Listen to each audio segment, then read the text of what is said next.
Sebagai wujud syukur kepada Tuhan Yang Maha Kuasa dan sekaligus bentuk apresiasi kepada para pegawai atas kinerja sepanjang tahun ini, maka Dinas Perindustrian dan Perdagangan Provinsi Maluku menggelar kegiatan syukuran dan juga pemberian bantuan kemasan kepada industri kecil menengah. Kegiatan tersebut diikuti oleh para pejabat dan staf lingkup Dinas Perindustrian dan Perdagangan Provinsi Maluku bersama para pelaku industri kecil menengah yang dilaksanakan pada Kamis 30 Desember 2021 bertempat di kantor Dinas Perindustrian dan Perdagangan Provinsi Maluku. Usai kegiatan tersebut, Kepala Dinas Perindustrian dan Perdagangan Provinsi Maluku Elvis Patiselano yang bersedia diwawancarai mengatakan bahwa penyerahan bantuan kemasan itu diberikan kepada 6 pelaku industri kecil menengah yang bergerak pada produk olahan pangan, diantaranya ialah keripik dan abon. Dirinya menambahkan bahwa kemasan bantuan tersebut telah didesain dan dicetak dengan standar untuk dapat dipasarkan pada gerai modern. Dan untuk masing-masing IKM, Patiselano mengatakan bahwa akan diberikan bantuan kemasan sebanyak 1.500 lembar. Tadi kita sekalian juga sisipkan dengan penyerahan bantuan kemasan. Kemasan untuk ada 6 IKM pangan lokal, ada keripik, kemudian ada abon, itu ada kacang bungkus, itu ada 6 orang itu, ada mie sehat. Kemasan itu memang kemasan yang kita sudah desain dan cetak dengan standar untuk masuk di gerai modern. Jadi sudah ada PRT-nya, sudah ada label halal, bahkan sudah ada barcode.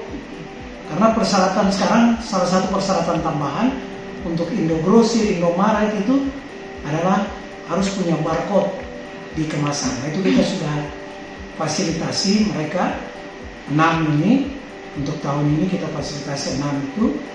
Masing-masing kita bantu, kita yang desain, kita yang cetak sebagai perangsang lah bagi mereka, stimulan. Masing-masing diberikan 1.500 lembar kemasan.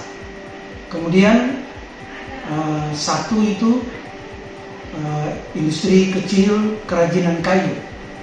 Pak Angki itu, beliau punya industri kerajinan kayu, ya gantungan kunci, papan nama dan sebagainya.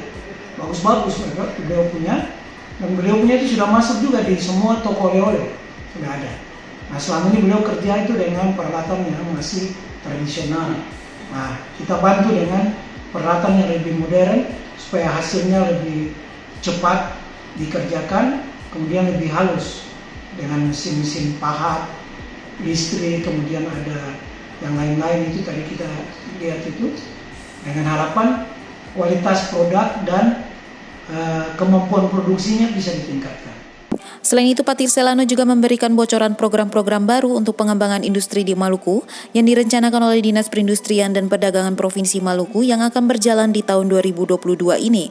Beberapa di antaranya ialah pengembangan industri pengelolaan sabut kelapa, rumah kemasan, dan pembangunan revitalisasi pasar Mardika. Ya, ke depan, tahun depan itu banyak ya. Nanti tahun depan itu banyak yang kita sentuh untuk pengembangan industri. Salah satu itu yaitu nanti ada pilot project pengembangan industri sabut kelapa. Kita bantu membina kelompok itu dengan peralatan, mereka produksi sabut kelapa. Pak Balto ini yang menampung sabut itu, kemudian dari sabut itu Pak Balto memproduksi koko fit, serbuk dari sabut kelapa yang nanti dipres menjadi serbuk padat, itu yang dijual. Jadi serbuk itu bisa untuk diekspor dalam bentuk itu ya, padatan itu. Itu yang nanti tahun depan kita mulai untuk membina itu.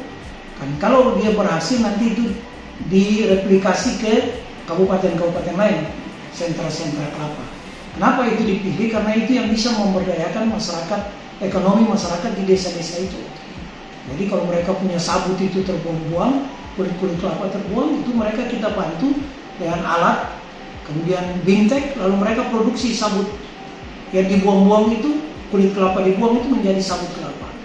Nanti sabut itu juga selain untuk kokofit, bisa juga dimanfaatkan untuk kerajinan. Jadi bisa dipres dari lembaran begini, lalu nanti dibuat topi, dibuat tas, sabut kelapa. Rumah kemasan.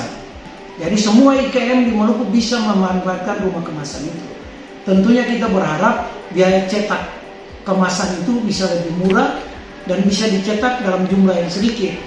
Tidak seperti sekarang mereka harus cetak ke Surabaya, ke Jakarta dengan minimal cetak 3.000. Tapi kalau ada rumah kemasan yang kita sudah fasilitasi ini, ya mungkin mereka mau cetak 300 lembar sesuai kemampuan mereka, itu bisa dicetak di situ. Yang kedua, tadi juga sudah ditandatangani kontrak dimulainya pembangunan revitalisasi Pasar Mardika. Pasar Mardika itu aset pemerintah Provinsi Maluku. Nanti setelah ini kita sudah bahas, dia punya MOU antara Pemprov dan Pemkot untuk bagaimana pengelolaan Pasar Mardika tersebut. Nanti akan dikerjasamakan dengan pemerintah kota.